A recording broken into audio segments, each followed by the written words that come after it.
En la historia, pocos nombres resuenan con la furia de una provincia en llamas. Hoy, viajamos al siglo I después de Cristo, a una isla en los confines del Imperio Romano, para desenterrar la historia de una reina que se atrevió a desafiar al poder más grande del mundo. Esta es la saga de Boudica, la reina guerrera de los Micenos. Nuestra historia comienza en Britania, una tierra recién conquistada por Roma al rey Prasutagos, líder de la tribu Micena y esposo de Boudica. Había gobernado como un aliado de Roma para asegurar la paz y la protección de su familia. En su testamento nombró al emperador romano coheredero de su reino junto a sus 2 hijas. Era un pacto de confianza, un intento desesperado por mantener la autonomía de su pueblo, pero tras su muerte, los romanos vieron este gesto no como una alianza, sino como una rendición. Ignoraron su última voluntad, declarando que el reino miceno ahora era propiedad de Roma. Lo que siguió fue un acto de brutalidad que encendería la mecha de la rebelión. Los romanos saquearon las tierras de los aicinos, confiscaron las propiedades de los nobles y trataron a la gente como si fueran esclavos. Pero la humillación más profunda fue personal. Cuando Boudica protestó defendiendo los derechos de su pueblo y sus hijas, fue azotada públicamente como una esclava. Sus hijas, herederas de un reino, sufrieron un destino aún peor. Este acto no solo fue un ataque a una familia real, sino una afrenta a la dignidad de toda una tribu. En ese momento de dolor y humillación, la reina afligida murió, y en su lugar nació una leyenda. La noticia de la atrocidad se extendió como un reguero de pólvora. Tribus vecinas, como los trinovantes, que también sufrían bajo el yugo romano, vieron en Boudica un símbolo de resistencia. Una inmensa alianza de britanos se formó, unidos por un odio común hacia sus opresores. Y al frente de este ejército furioso se alzó la figura imponente de Boudica, descrita como alta, de mirada feroz y con una cascada de cabello rojizo que le llegaba a la cintura. Su presencia era electrizante. Montada en su carro de guerra, con sus hijas a su lado, arengaba a sus guerreros, no con promesas de riqueza, sino con la promesa de libertad o muerte. Su voz, dicen los cronistas, era dura y penetrante, un grito de guerra que prometía venganza. El momento para el ataque era perfecto. El gobernador romano, Cayo Suetonio Paulino, estaba lejos, en la isla de Mona, hoy Anglesey, aniquilando un centro neurálgico de la resistencia druídica. Con el grueso del ejército romano ocupado, el sureste de Britania quedó peligrosamente expuesto. El primer objetivo de Boudica fue Camulodunum.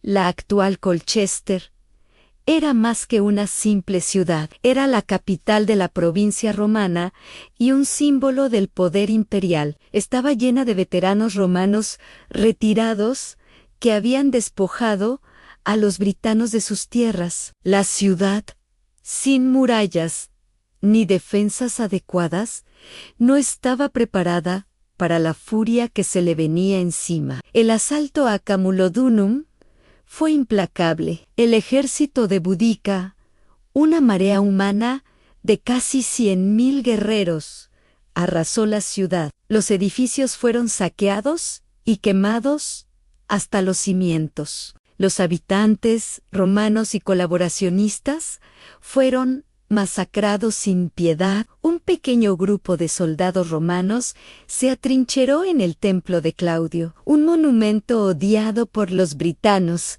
ya que había sido construido con su propio dinero y trabajo forzado. Resistieron durante 2 días antes de que el templo fuera asaltado y destruido. Camiolodanum quedó reducida a cenizas, una capa de destrucción que los arqueólogos modernos aún pueden identificar. La noticia del desastre llegó a oídos de la 9ª Legión Hispana, comandada por Quintu Peciliu Seriau. Marcharon rápidamente para intentar sofocar la rebelión, pero subestimaron la magnitud del ejército de Boudicca. Los britanos les tendieron una emboscada y aniquilaron a casi toda la infantería de la legión. Serial apenas pudo escapar con su caballería. La derrota de una legión romana era un golpe devastador para el prestigio de Roma y una inyección de moral para los rebeldes. Ahora, nada parecía poder detener a Boudicca. Su siguiente objetivo fue Lendinium, la actual Londres. En aquel entonces, era un próspero centro comercial, lleno de mercaderes, comerciantes y ciudadanos romanos. Suetonio Paulino, habiendo recibido noticias de la catástrofe, marchó a toda prisa hacia Lendinium. Pero al llegar, se dio cuenta de que no tenía suficientes hombres para defenderla. Tomó la decisión estratégica, aunque cruel, de abandonar la ciudad a su suerte para salvar al resto de la provincia. Los habitantes que pudieron huir lo hicieron junto al gobernador. Los que se quedaron enfrentaron el mismo destino que los de Camiolodanum. Lendinium fue incendiada y su población masacrada. La furia de Boudicca no distinguía entre hombres, mujeres o niños. Después de Lendinium, la tormenta de fuego continuó hacia Verulamium.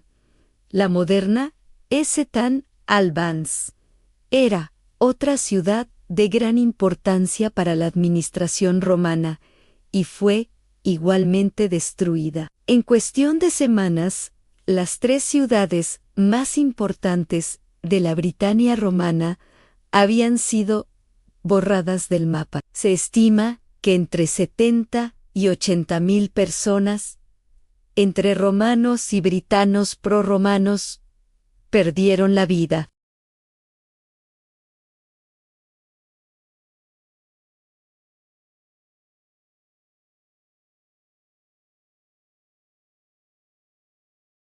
Mientras tanto, Suetonio Paulino no se había quedado de brazos cruzados. Reunió a las fuerzas que le quedaban, principalmente la 14ª Legión y parte de la 20ª, aunque su ejército era muy inferior en número, apenas unos 10.000 hombres, frente a los más de 200.000 guerreros de Boudicca. Contaba con la disciplina, el entrenamiento y el equipamiento superior de las legiones romanas. Eligió cuidadosamente el campo de batalla, un desfiladero con un bosque a sus espaldas para proteger sus flancos, y una llanura abierta al frente. Boudicca, en la cima de su poder y confianza, llegó al lugar de la batalla. Su ejército era tan vasto que trajeron consigo a sus familias para que presenciaran lo que creían sería la victoria final sobre Roma. Colocaron sus carros y carretas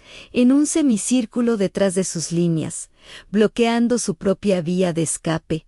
Un error táctico fatal. Antes de la batalla, Boudicca recorrió las filas en su carro, una vez más, inspirando a sus tropas con un discurso apasionado sobre la justicia y la libertad. La batalla comenzó. El ejército britano cargó en una masa desorganizada colina arriba, confiando en su superioridad numérica. Los romanos, disciplinados, esperaron en silencio. Cuando los britanos estuvieron al alcance, los legionarios lanzaron una lluvia de jabalinas, los famosos pila, que diezmaron las primeras filas y desbarataron la carga. Luego, avanzaron en su formidable formación de cuña, una muralla de escudos y espadas cortas, los gladias. En el espacio reducido del desfiladero, la enorme ventaja numérica de los britanos